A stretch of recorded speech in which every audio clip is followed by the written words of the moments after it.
ಗಬ್ಬೂರು ಹೋಬಳಿ ವ್ಯಾಪ್ತಿಯ ಹೊನ್ನಟಗಿ ಗ್ರಾಮದಿಂದ ಗೂಗಲ್ಗೆ ಸಂಪರ್ಕಿಸುವ 3.5 ಕಿಲೋಮೀಟರ್ ರಸ್ತೆ ಕಾಮಗಾರಿ ಪ್ರಾರಂಭಿಸಿ ವರ್ಷ ಕಳೆಯುತ್ತಾ ಬಂದರೂ ಪೂರ್ಣಗೊಳಿಸದೆ ಅರೆಬರೆ ಕಾಮಗಾರಿ ಕೈಗೊಂಡಿದ್ದು, ಕೂಡಲೇ ರಸ್ತೆ ಕಾಮಗಾರಿ ಕೈಗೊಳ್ಳಬೇಕು, ಇಲ್ಲವಾದಲ್ಲಿ ಗುತ್ತಿಗೆದಾರರು ಹಾಗೂ ಅಧಿಕಾರಿಗಳ ವಿರುದ್ಧ ಕ್ರಮ ಕೈಗೊಳ್ಳಬೇಕೆಂದು ಎಂಆರ್ಎಚ್ಎಸ್ ತಾಲೂಕು ಅಧ್ಯಕ್ಷರಾದ ಶಾಂತಕುಮಾರ ಹೊನ್ನಟಗಿ ಆಗ್ರಹಿಸಿದರು. ಅವರಿಂದು ಮಾತನಾಡಿ ಅಕ್ಟೋಬರ್ 9, 2025ರಂದು ಶಾಸಕಿ ಕರೆಮ್ಮ ಜಿ ನಾಯ್ಕ ಅವರು ರಸ್ತೆ ಸುಧಾರಣೆ ಹಾಗೂ ಡಾಂಬರೀಕರಣಕ್ಕಾಗಿ ಸರ್ಕಾರದಿಂದ 5,55 ಲಕ್ಷ ವೆಚ್ಚದಲ್ಲಿ ಕಾಮಗಾರಿಯನ್ನು ಉದ್ಘಾಟಿಸಿದರು. ಕಾಮಗಾರಿ ಆರಂಭಗೊಂಡು ಈಗಾಗಲೇ 1 ವರ್ಷ ಕಳೆದರೂ ಸಹ ಗುತ್ತಿಗೆದಾರರ ಬೇಜವಾಬ್ದಾರಿತನದಿಂದಾಗಿ ಇದುವರೆಗೂ ರಸ್ತೆ ಕೆಲಸ ಸಂಪೂರ್ಣಗೊಂಡಿಲ್ಲ. ಈಗಾಗಲೇ ಮುಂಗಾರು ಮಳೆ ಆರಂಭಗೊಂಡಿದ್ದು ಅರ್ಧಕ್ಕೆ ನಿಂತಿರುವ ರಸ್ತೆಯು ಕೆಸರು ಗದ್ದೆಯಂತಾಗಿದೆ. ರಸ್ತೆ ತುಂಬ ಬಿದ್ದಿರುವ ತಗ್ಗು ಗುಂಡುಗಳಿಂದಾಗಿ ವಾಹನ ಸವಾರರು ಹಾಗೂ ದಾರಿ ಹೋಕರು ಜೀವ ಕೈಯಲ್ಲಿ ಹಿಡಿದು ಸಂಚರಿಸಬೇಕಾದ ದುರಸ್ತಿ ನಿರ್ಮಾಣವಾಗಿದೆ. ಗಬ್ಬೂರು ಹೋಬಳಿಯ ಹೊನ್ನಟಗಿ ಗ್ರಾಮದಿಂದ 3.5 ಕಿಲೋಮೀಟರ್ ರಸ್ತೆ ಡಾಂಬರೀಕರಣ ಮಾಡಬೇಕಂತ ಹೇಳಿ ಆಗಿನ ನಮ್ಮ ತಾಲೂಕಿನ ಜನಪ್ರಿಯ ಶಾಸಕರಂತ ನಾವು ಎಮ್ಮೆಲಿಂದ ಹೇಳಕ್ಕೆ ಇಷ್ಟಪಡ್ತೀವಿ. ಶಿವಣ್ಣ ನಾಯ್ಕ ಇದ್ದಂಥ ಸಂದರ್ಭದಲ್ಲಿ ಗಬ್ಬೂರಿನಿಂದ 10 ಕಿಲೋಮೀಟರ್ವರೆಗೂ ಡಾಂಬರೀಕರಣ ಮಾಡಬೇಕಂತ ಹೇಳಿ ಅವಾಗ ಅನುಮೋದನೆ ಮಾಡಿದರು. ಅದೇ ರೀತಿ ಗಬ್ಬೂರಿನಿಂದ ಖಾನಾಪುರ ಕ್ರಾಸ್ವರೆಗೂ ಡಾಂಬರೀಕರಣ ಆಯಿತು. ಒಂದು ಮೊದಲನೇ ಹಂತದ್ದು. ಎರಡನೇ ಹಂತದ್ದು ಖಾನಾಪುರ ಕ್ರಾಸ್ನಿಂದ ಹೊನ್ನಟಗಿವರೆಗೂ ಡಾಂಬರೀಕರಣ ಆಯಿತು.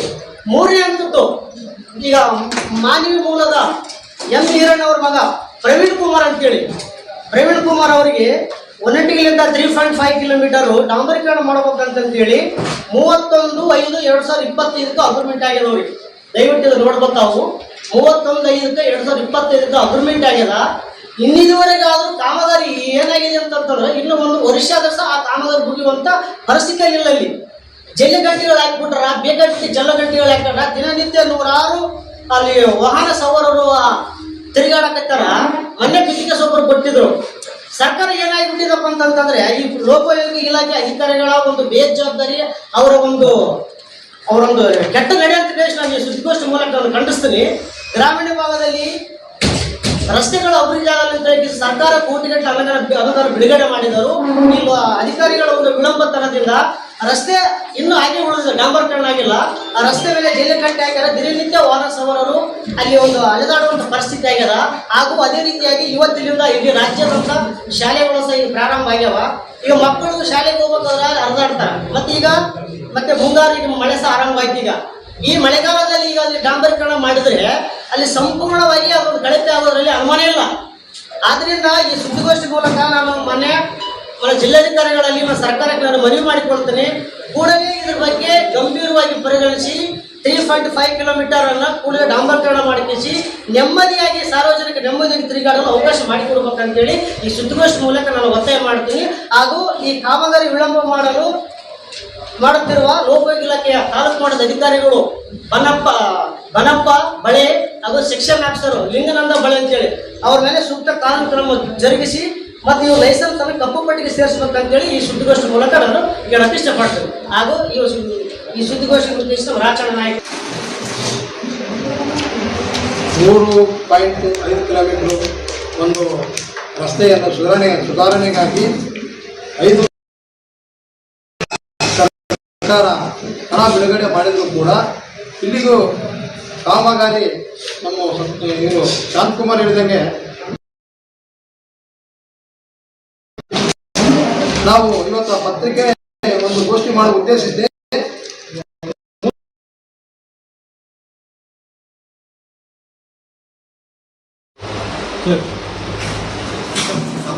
ಮೆಡಿಕಲ್ ಎಮರ್ಜೆನ್ಸಿ ನೆಪ ಹೇಳಿ QR ಕೋಡ್ ಸ್ಕ್ಯಾನ್ ಮೂಲಕ ಹಣ ವರ್ಗಾವಣೆ ಮಾಡಿಕೊಂಡ ಅಪರಿಚಿತರು ಬಳಿಕ ಅಂಗಡಿ ಮಾಲೀಕರ ಬ್ಯಾಂಕ್ ಖಾತೆಗಳನ್ನು ಸೈಬರ್ ಕ್ರೈಮ್ ಹೆಸರಿನಲ್ಲಿ ಫ್ರಿಡ್ಜ್ ಮಾಡಿಸಿ ಕಿರುಕುಳ ನೀಡುತ್ತಿದ್ದಾರೆ ಎಂದು ಅರೆಕೇರಾ ನಿವಾಸಿ ಶರಣಬಸವ ಆರೋಪಿಸಿದರು. ನಗರದ ಪತ್ರಿಕಾ ಭವನದಲ್ಲಿ ಸುದ್ದಿಗೋಷ್ಠಿ ನಡೆಸಿ ಮಾತನಾಡಿದ ಅವರು, ಮೇ 25ರಂದು ತಾಲೂಕಿನ ಗ್ರಾಮವೊಂದರಲ್ಲಿ CHC ಕೇಂದ್ರ ನಡೆಸುತ್ತಿರುವ ನರೇಂದ್ರ ಅವರ ಅಂಗಡಿಗೆ ಬಂದ 2 ವ್ಯಕ್ತಿಗಳು ವೈದ್ಯಕೀಯ ತುರ್ತು ಪರಿಸ್ಥಿತಿ ಇದೆ ಎಂದು ನಂಬಿಸಿ ಫೋನ್ಪೇ ಮೂಲಕ ತಾಳ 20,400 ಒಟ್ಟು 40,800 ಹಣವನ್ನು ತಮ್ಮ ಖಾತೆಗೆ ವರ್ಗಾಯಿಸಿಕೊಂಡು ನಗದು ಪಡೆದಿದ್ದಾರೆ ಎಂದು ತಿಳಿಸಿದರು. ಆದರೆ ಹಣ ಜಮಾ ಆದ ಕೆಲವೇ ಕ್ಷಣಗಳಲ್ಲಿ ನರೇಂದ್ರ ಅವರ ಬ್ಯಾಂಕ್ ಖಾತೆಯನ್ನು ಸೈಬರ್ ಪೊಲೀಸರು ಫ್ರೀಜ್ ಮಾಡಿದ್ದಾರೆ ಎಂದು ದೂರಿದರು. ಇದೇ ರೀತಿಯಲ್ಲಿ ಅರಕೆರೆ ಪಟ್ಟಣದ ಎಸ್ಎಸ್ ಕಂಪ್ಯೂಟರ್ ತರಬೇತಿ ಕೇಂದ್ರ ಹಾಗೂ ಸಿಎಸ್ಸಿ ಕೇಂದ್ರದ ಮಾಲೀಕ ಮಹಂತೇಶ 24 ಅವರಿಗೂ ವಂಚನೆ ನಡೆದಿದೆ. ಮೆಡಿಕಲ್ ಎಮರ್ಜೆನ್ಸಿ ನೆಪದಲ್ಲಿ ಬಂದ ಇಬ್ಬರು ಅಪರಿಚಿತ ವ್ಯಕ್ತಿಗಳು ಬಂದು ನನಗೆ ಫೋನ್ ಪೇ ಮಾಡ್ತೀನಿ, ನನಗೆ ಹಣ ಬೇಕಾಗಿದೆ, ಮೆಡಿಕಲ್ ಎಮರ್ಜೆನ್ಸಿ ನಮ್ಮ ಮನೆಗೆ ಹೆಣ್ಮಕ್ಳಿಗೆ ಅಡ್ಮಿಟ್ ಮಾಡಿದ್ವಿ, ತುಂಬ ಅವಶ್ಯಕತೆ ಇದೆ, 20,000 ರೂಪಾಯಿ ಟೋಟಲ್ ಒಂದು 70,000ವರೆಗೂ ತಂದೆ ಮಗ ಅಮೌಂಟ್ ಫೋನ್ ಪೇ ಮಾಡಿ ಆ ಹಣವನ್ನು ತೆಗೆದುಕೊಂಡು ಹೋಗಿರ್ತಾರೆ 9:09ವರೆಗೆ. ಮತ್ತೆ ಅರಕೆರೆಯಲ್ಲಿ ಬಂದ್ಬಿಟ್ಟು 10:10ವರೆಗೆ ಬಂದಿರ್ತಾರೆ ಸರ್. ಅರಕೆರೆಯಲ್ಲಿ ಬಂದು ಇನ್ನೊಂದು ಅಂಗಡಿ ವಿಸಿಟ್ ಮಾಡಿ, ಮಾದೇಶ್ವರ ಅಂಗಡಿ ವಿಸಿಟ್ ಮಾಡಿ, CS ವಿಸಿಟ್ ಮಾಡಿ 28,000 ರೂಪಾಯಿ ಫೋನ್ ಪೇ ಮಾಡಿ ಹಣವನ್ನು ತೆಗೆದುಕೊಂಡು ಹೋಗಿರ್ತಾರೆ. ನಮ್ಮ ಶಾಪ್ನಲ್ಲಿ ಬಂದು 1,53,000 ರೂಪಾಯಿ ಫೋನ್ ಪೇ ಮಾಡಿ ಹಣವನ್ನು ತೆಗೆದುಕೊಂಡು ಹೋಗಿರ್ತಾರೆ. Arakere sir, Vishwanatha ATM branch ಅಂತೇಳಿ ಹಣವನ್ನು ತೆಗೆದುಕೊಂಡು ಹೋಗಿರ್ತಾರೆ. ಆಮೇಲೆ ಮಧ್ಯಾಹ್ನದಲ್ಲಿ ಮತ್ತೆ ಅವರು ಫೋನ್ ಮಾಡ್ತಿರ್ತಾರೆ, ನಮ್ಮದು ಅಮೌಂಟ್ ಹಿಂಗೆ ವಾಪಸ್ ಹೋಗಿದೆ, ಕುರಿ ವ್ಯಾಪಾರ ನಾವು ಕುರಿ ಅಮೌಂಟ್ ಹಿಂಗೆ ಹಾಕಿದ್ವಿ, ವಾಪಸ್ ಕೊಡಿ ಅಂತೇಳಿ ಅಮೌಂಟ್ ಕೇಳ್ತಾರೆ ಸರ್. ಫೋನ್ ಮಾಡಿ ನನಗೆ ಅಪರಿಚಿತರು, ಅವ್ರು ಈ ರೆಕಾರ್ಡಿಂಗ್ ಇದೆ ಸರ್. ಅವ್ರು ಕೇಳಿದಾಗ ನಮ್ದಿಲ್ಲ, ಈ ಥರ ಫೋನ್ ಪೇ ಮಾಡಿದ್ರು ಅಮೌಂಟ್ ತೊಗೊಂಡಿದ್ದು ಹೋಗಿದ್ದಾರೆ, ನಮ್ಮ ಹತ್ರ ಎಲ್ಲ ಪ್ರೂಫ್ ಇದಾವೆ ಅಂತ ಹೇಳಿದ್ರು ಸರ್. ಮತ್ತು ರಾತ್ರಿ ಫೋನ್ ಮಾಡಿಬಿಟ್ಟು ಸೈಬರ್ ಕ್ರೈಮ್ ನಾವು ಅಮೌಂಟ್ ನಿಮ್ಮ ಹತ್ರ ಬಂದಿದೆ, ಹೆಂಗೆ ಬಂದ್ರೆ ಹೆಂಗಿಲ್ಲ, ನಮ್ಮ ಹತ್ರ CC ಕ್ಯಾಮ್ರಾ ಎಲ್ಲ ಇದೆ ಸರ್, ನಮ್ಮ ಊರು ಅರಕೆರೆ, ಈ ಥರ ಇಬ್ಬರು ಅಪರಿಚಿತ ಬಂದರು, ಈ ಥರ ಎಲ್ಲ ಬಂದು ತೊಗೊಂಡೋಗಿರ ಸರ್, ಕ್ಯಾಶ್ ತೊಗೊಂಡೋಗ್ಬಿಟ್ರೆ ಸರ್ ಅಂತಂದ್ವಿ. ಪೊಲೀಸ್ ಸ್ಟೇಷನ್ಗೆ ಬರ್ಬೇಕಾಗ್ತಂದ್ರೆ ಆಯ್ತು, ನಿಮ್ಗೆ ಯಾವುದೇ ಸಂಪೂರ್ಣ ಸಹಕಾರ ಮಾಡ್ತೀವಿ ಸರ್, ನಾವು ಬಂದಿರ್ತೀವಿ, ಯಾವಾಗ ಬರ್ತೀವಿ ಅಂತ ಎಲ್ಲಾದರೂ ಬಿತ್ತು ರೆಕಾರ್ಡಿಂಗ್ ಇದೆ ಸರ್. ಬರ್ತೀವಿ. ಬೆಳಿಗ್ಗೆ ನಾವೇನು ಮಾಡಿ ಅಮೌಂಟ್ ನಮ್ಮದು ಅಮೌಂಟ್ ಏನಾಗಿದೆ ನಾವು ಏನು ಹಾಕಿಟ್ಟು ಅಮೌಂಟ್ ಸಾಯಂಕಾಲ ಅಮೌಂಟ್ ನಮ್ಮ ಅಕೌಂಟಲ್ಲಿ ದುಡ್ಡಿಲ್ಲ ಸರ್. ಸಾಯಂಕಾಲದಲ್ಲಿ ಅಮೌಂಟ್ ಅವ್ರು ಎಷ್ಟು ಹಾಕಿದ್ರೆ 1,50,000 ಕಮ್ಮಿ ಆಗಿದ್ದು ನಮ್ಮ ಅಕೌಂಟಲ್ಲಿ ದುಡ್ಡಿಲ್ಲ. ಇವ್ರು ಎಷ್ಟು ಹಾಕಿ ಅಷ್ಟು ಅಮೌಂಟ್ ದುಡ್ಡಿಲ್ಲ. ಟೋಟಲ್ 2,51,000 ರೂಪಾಯಿ ಮಾಡಿದೆ. 45 ನಿಮಿಷದಲ್ಲಿ 2,51,000 ರೂಪಾಯಿ ಫೋನ್ ಪೇ ಮಾಡಿ ಹಣ ತೆಗೆದುಕೊಂಡಿರ್ತಾರೆ. ಬಟ್ ನಮ್ಮ ಅಮೌಂಟಿನಲ್ಲಿ ಕಟ್ಟಾಗಿರ್ತದೆ ಸಾಯಂಕಾಲ. ಇವಾಗ ನಾವೇನು ಮಾಡ್ತೀವಿ, ಬೆಳಿಗ್ಗೆನೇ ಇದು ದೇವ್ರ ಸ್ಟೇಷನ್ಗೆ ಹೋಗ್ಬೇಕಂತ ಬೆಳಿಗ್ಗೆನೇ ನಮ್ಮ ಶಾಪಿಗೆ ಹೋಗಿ ನಮ್ಮ ಶಾಪಿನ ಡಾಕ್ಯುಮೆಂಟ್ಸ್ ಎಲ್ಲ ತಗೊಂಡು ಯಾವ ಥರ ಏನು ತಗೊಂಡು ದೇವ್ರ ಸ್ಟೇಷನ್ಗೆ ಹೋಗ್ಬೇಕಂತ ನಾವು ರೆಡಿ ಇರ್ತೀವಿ. ಅವಾಗ ಇಮಿಡಿಯೇಟ್ಲಿ ಸೈಬರ್ ಫೋನ್ ಮಾಡಿದ್ರು, ಎಲ್ಲಿದೆಯಪ್ಪ ಅಂಗಡಿ ಇದೆ ಅಂತಂದರೆ ಇಮಿಡಿಯೇಟ್ ಬಂದ್ಬಿಟ್ರು, ನಮ್ಮ ಶಾಪಿಗೆ ಬಂದರು, ಬಂದು ವಿಸಿಟ್ ಮಾಡಿದ್ರು. CC ಕ್ಯಾಮ್ರಾ ಎಲ್ಲ footage, KSRT bus stand, SBI bank ಇದು ನಮ್ಮ ಶಾಪ್ಗಳದ್ದು CC ಕ್ಯಾಮ್ರಾ ಎಲ್ಲ ಫುಟೇಜ್ ಹೋಗ್ತಾರೆ. ಮ್ಯಾನೇಜರ್ ಹತ್ರ ಹೋದಾಗ ನಮ್ಮ ಅಂಗಡಿ ಶಾಪ್ ಇದ್ರಿ ಬ್ಯಾಂಕು, ಅವ್ರು ಕೇಳ್ತಾ ಇದ್ದೀವಿ ಸೈಬರ್ ಅಂತಂದ್ರೆ ಸೈಬರ್ ನಿಮ್ಮ ID ಕಾರ್ಡ್ ಕೊಡಿ, ಆಧಾರ್ ಫುಟೇಜ್ ಕೊಡ್ತೀವಿ. ನಮ್ಮ ID ಕಾರ್ಡ್ ಕೇಳಿದ ತಕ್ಷಣ ಇಲ್ಲ, ಒಂದು ವೈಟ್ ಪೇಪರ್ ಲೆಟರ್ ಬರ್ಕೊಡಿ, CC ಕ್ಯಾಮ್ರಾ ಕೊಡ್ತೀವಿ ಅಂದರೆ ಹಂಗೆ ಇಬ್ಬರು ಓಡೇ ಬಂದಿದೆ ಸರ್. ರವಿರಾಜ್ ಅನ್ನೋರು ಮತ್ತು ಚೌಧರಿ ಅನ್ನೋರು. ಆ ಚೌಧರಿ ಅನ್ನೋ ಕಾರಲ್ಲಿ, ವೈಟ್ ಕಾರಲ್ಲಿ, ETS ಕಾರಲ್ಲಿ ಬಂದಿದ್ದಾರೆ ಸರ್. ಈ CC ಕ್ಯಾಮ್ರಾ ಕೇಳಿದ್ದು ಅದು ID ಪ್ರೂಫ್ ಕೇಳಿದ ತಕ್ಷಣ ಇಬ್ಬರು ಹೊರಗಡೆ ಬಂದ್ದಾರೆ. ಆಮೇಲೆ ಸಂಪಾದಕರು ನಮ್ಮ ಸುರೇಶ್ ಮಾಸ್ಟರ್ ಅವರೆಲ್ಲ ಬಂದಿದ್ದಾರೆ ಸರ್ ಊರಲ್ಲಿ. ಕೇರಳದ ಮಾಜಿ ಮುಖ್ಯಮಂತ್ರಿ ಕಾಮ್ರೇಡ್ ಪಿನರಾಯಿ ವಿಜಯನ್ ಅವರ ನಿವಾಸದ ಮೇಲಿನ ಇಡಿ ದಾಳಿಯನ್ನು ವಿರೋಧಿಸಿ ಇಂದು ಭಾರತ ಕಮ್ಯುನಿಸ್ಟ್ ಪಕ್ಷ ಮಾರ್ಕ್ಸ್ವಾದಿ CPIM ರಾಯಚೂರು ಜಿಲ್ಲಾ ಸಮಿತಿ ನೇತೃತ್ವದಲ್ಲಿ ನಗರದ ಟಿಪ್ಪು ಸುಲ್ತಾನ್ ಗಾರ್ಡನ್ ಹತ್ತಿರ ಪ್ರತಿಭಟನೆ ನಡೆಸಿ ಖಂಡಿಸಲಾಯಿತು. ಕೇರಳದ ಮಾಜಿ ಮುಖ್ಯಮಂತ್ರಿ ಮತ್ತು CPIM ಪೋಲಿಟ್ ನಾನಾ ಬ್ಯೂರೋ ಸದಸ್ಯ ಪಿನರಾಯಿ ವಿಜಯನ್ ಅವರ ನಿವಾಸದಲ್ಲಿ ಜಾರಿ ನಿರ್ದೇಶನಾಲಯ ಇಡಿ ನಡೆಸಿದ ದಾಳಿಯನ್ನು CPIM ತೀವ್ರವಾಗಿ ಪ್ರತಿಭಟಿಸಿದೆ. ಅದನ್ನು ದೆಹಲಿಯಲ್ಲಿ ಇಡಿ ಕಚೇರಿ ಮುಂದೆ ಖಂಡಿಸಿ ಪ್ರತಿಭಟನೆ ನಡೆಸಿದವರನ್ನು ದಿಲ್ಲಿ ಪೊಲೀಸರು ಪ್ರತಿಭಟನಾಕಾರರನ್ನು ಬಂಧಿಸಿದರು. ಬಂಧನಕ್ಕೊಳಗಾದವರಲ್ಲಿ ಪಕ್ಷದ ರಾಷ್ಟ್ರೀಯ ಕಾರ್ಯದರ್ಶಿ ಕಾಮ್ರೇಡ್ MA ಬೇಬಿ, ಹಿರಿಯ ನಾಯಕಿ ಬೃಂದಾ ಕರಟ್, ಪೋಲಿಟ್ ಬ್ಯೂರೋ ಸದಸ್ಯರಾದ ಅಶೋಕ್ ದವಳೆ, ಮರಿಯಂ ದವಳೆ ಮತ್ತು ವಿಜ್ಜು ಕೃಷ್ಣನ್, ಕೇಂದ್ರ ಸಮಿತಿ ಸದಸ್ಯರಾದ ವಿಕ್ರಮ್ ಸಿಂಗ್ ಮತ್ತು ದೆಹಲಿ ರಾಜ್ಯ ಕಾರ್ಯದರ್ಶಿ ಪ್ರತಿನಿತ್ಯ ಪೆಟ್ರೋಲ್ ಮತ್ತು ಡೀಸೆಲ್ ಅಗತ್ಯ ವಸ್ತುಗಳ ಬೆಲೆ ಏರಿಕೆ ದಿನದಿನಕ್ಕೆ ಇವತ್ತು ಹೆಚ್ಚಳ ಆಗ್ತಾ ಇದ್ದು, ಅದೇ ರೀತಿಯಲ್ಲಿ ಪ್ರತಿ ವರ್ಷ ಕೂಡ ಇವತ್ತು ನಿರುದ್ಯೋಗ ಸಮಸ್ಯೆಗಳನ್ನು ಕೂಡ ಇವತ್ತು ಬೃಹತ್ತಾಕಾರವಾಗಿ ಇವತ್ತು ಬೆಳೀತಾ ಇದೆ. ಈ ಎಲ್ಲ ಸಮಸ್ಯೆಗಳಿಂದ ಇವತ್ತು ಕೇಂದ್ರ ಸರ್ಕಾರದ ವಿರುದ್ಧ ಜನಸಾಮಾನ್ಯರು ಇವತ್ತು ತಿರುಗಿ ಬೀಳುವಂಥ ಒಂದು ಸೂಚನೆಗಳು ಇವತ್ತೇನಂತಂದರೆ ದೊಡ್ಡ ರೀತಿಯಲ್ಲಿ ಇವತ್ತು ಪ್ರತಿರೋಧಗಳು ಜನರ ಮಧ್ಯೆ ಬರ್ತಾ ಇದೆ. ಇಂಥ ಒಂದು ಜನಪರವಾದಂಥ ನೀತಿಗಳ ವಿರುದ್ಧ ಜನರು ರೊಚ್ಚಿಗೆ ಕೇಂದ್ರ ಸರ್ಕಾರದ ವಿರುದ್ಧ ರೊಚ್ಚಿಗೆ ಹೇಳಬಾರ್ದು ಅಂತೇಳಿ ಇವತ್ತು ಕೇರಳದ ಪಿಣರಾಯಿ ವಿಜಯನ್, ಕೇರಳ ಸರ್ಕಾರದ ಮಾಜಿ ಮುಖ್ಯಮಂತ್ರಿಗಳಾಗಿರ್ತಕ್ಕಂಥ ಪಿಣರಾಯಿ ವಿಜಯನ್ ಅವರ ಮನೆಯ ಮೇಲೆ ಇವತ್ತೇನಂತಂದರೆ ರಾಜಕೀಯ ಉದ್ದೇಶಪೂರ್ವಕವಾಗಿ ಇವತ್ತೇನಂತಂದರೆ ಕೇಂದ್ರ ಸರ್ಕಾರ ಇಡೀ ದಾಳಿ ಮಾಡುವ ಮೂಲಕ ಇವತ್ತು ಇಡೀ ದೇಶದಲ್ಲಿ ಒಂದು ಪ್ರಗತಿಪರ, ರೈತಪರ, ಕಾರ್ಮಿಕರ ಪರವಾಗಿ ಇವತ್ತು ಕೆಲಸ ಮಾಡ್ತಕ್ಕಂಥ ಪಕ್ಷ ಯಾವುದಾದ್ರೂ ಇದ್ದರೆ ಅದು CPIM ಪಕ್ಷ. ಅಂತ ಒಂದು ಪಕ್ಷದ ಒಂದು ದಾಳಿಯನ್ನು ಇವತ್ತು ಅವರ ಮೇಲೆ ದಾಳಿ ಮಾಡುವ ಮೂಲಕ ಇಡೀ ದೇಶದಲ್ಲಿ ಒಂದು ಪಕ್ಷಕ್ಕೆ ಒಂದು ಕುಗ್ಗುವಂಥ ಒಂದು ರೀತಿಯಲ್ಲಿ ಇವತ್ತು ಮಾಡಲಿಕ್ಕೆ ಇವತ್ತು ಮುಂದಾಗಿರ್ತಕ್ಕಂಥ BJP ಸರ್ಕಾರದ ನೀತಿಯನ್ನು ಖಂಡಿಸಿ ಇವತ್ತು ಇಡೀ ದೇಶಾದ್ಯಂತ CPM ಪಕ್ಷ ಇವತ್ತು ನಾವು ಪ್ರತಿಭಟನೆಯನ್ನು ಮಾಡ್ತಾ ಇದ್ದೀವಿ.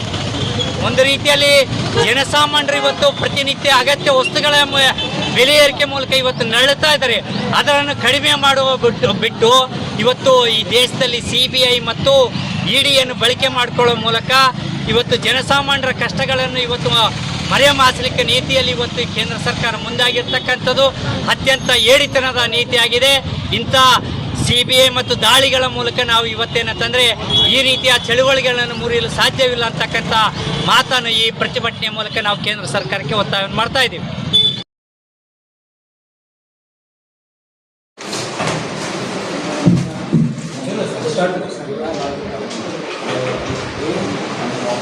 ನಮಸ್ಕಾರ. ರಂಗಸಿರಿ ಸಾಂಸ್ಕೃತಿಕ ಕಲಾ ಬಳಗ ರಾಯಚೂರು ಹಾಗೂ ಕನ್ನಡ ಮತ್ತು ಸಂಸ್ಕೃತಿ ಇಲಾಖೆ ಸಂಗೀತ ನೃತ್ಯೋತ್ಸವ 2026 ಹಾಗೂ ರಂಗಸಿರಿ ಪ್ರಶಸ್ತಿ ಪ್ರದಾನ ಮಾಡಲಾಗುತ್ತದೆ. ಶನಿವಾರ ಸಂಜೆ 6 ಗಂಟೆಗೆ ಪಂಡಿತ್ ಸಿದ್ದರಾಮ ಜಂಬಲದಿನ್ನಿ ರಂಗಮಂದಿರ ರಾಯಚೂರಿನಲ್ಲಿ ಈ ಕಾರ್ಯಕ್ರಮ ಹಮ್ಮಿಕೊಳ್ಳಲಾಗಿದೆ.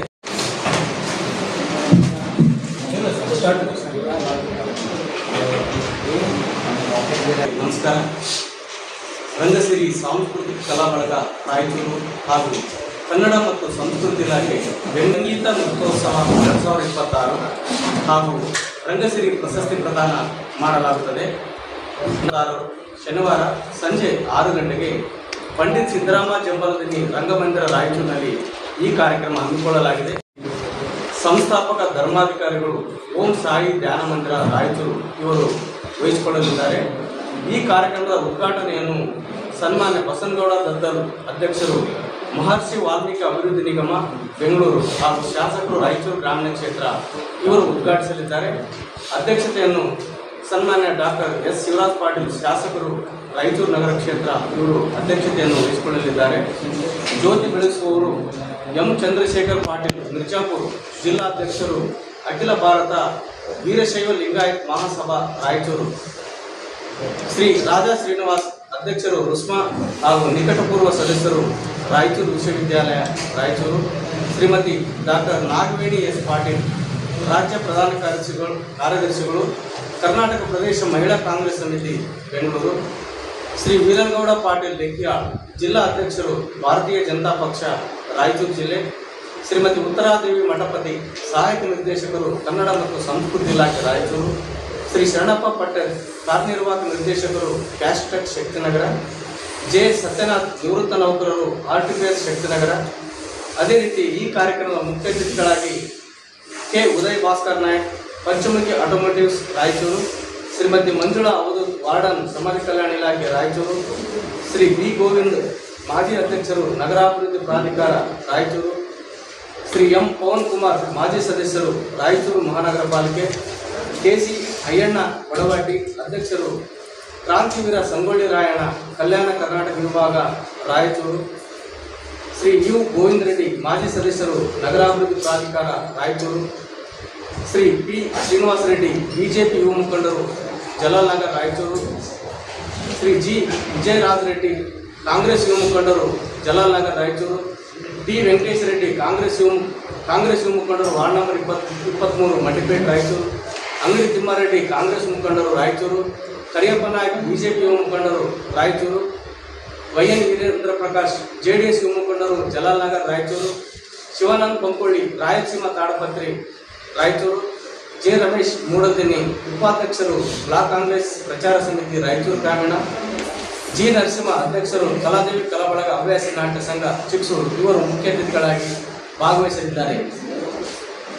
ಈ ಕಾರ್ಯಕ್ರಮದಲ್ಲಿ ಸಾಂಸ್ಕೃತಿಕ ಕಾರ್ಯಕ್ರಮಗಳ ವಿವರ: ಶ್ರೀಮತಿ ಸರಿತಾ ಮಹೇಶ್ ಹಿಂದೂಸ್ತಾನಿ ಶಾಸ್ತ್ರೀಯ ಸಂಗೀತ ಗಾಯನ, ಶ್ರೀ ಜಿಂದಪ್ಪ ಅಸ್ಕಿಯಾಳ್ ಸುಗಮ ಸಂಗೀತ ಗಾಯನ, ಕುಮಾರಿ ಮರಿಯಮ್ಮ ಚೂಡಿ ಜಾನಪದ ಜಾಗೃತಿ ಹಾಡು, ಶ್ರೀ ಚಿದಾನಂದ ನುಲಿ ವಚನ ಸಂಗೀತ ಗಾಯನ, ಶ್ರೀ ವಿಜಯರಾವ್ ದಿನ್ನಿ ಸುಗಮ ಸಂಗೀತ ಗಾಯನ, ಜೋಸಫ್ ಆಶಾಪುರ್ ರಂಗಗೀತೆಗಳ ಗಾಯನ, ವೀರೇಂದ್ರ ಕುಮಾರ್ ಕೋಡಿ ದಾಸವಾಣ ಸಂಗೀತ ಗಾಯನ, ಎಂ ನರೇಂದ್ರ ಕುಮಾರ್ ರಾಯಚೂರು ಭಕ್ತಿಗೀತೆ ಸಂಗೀತ ಗಾಯನ, ಕುಮಾರಿ ಬಿ ಹಿಮಾನಿ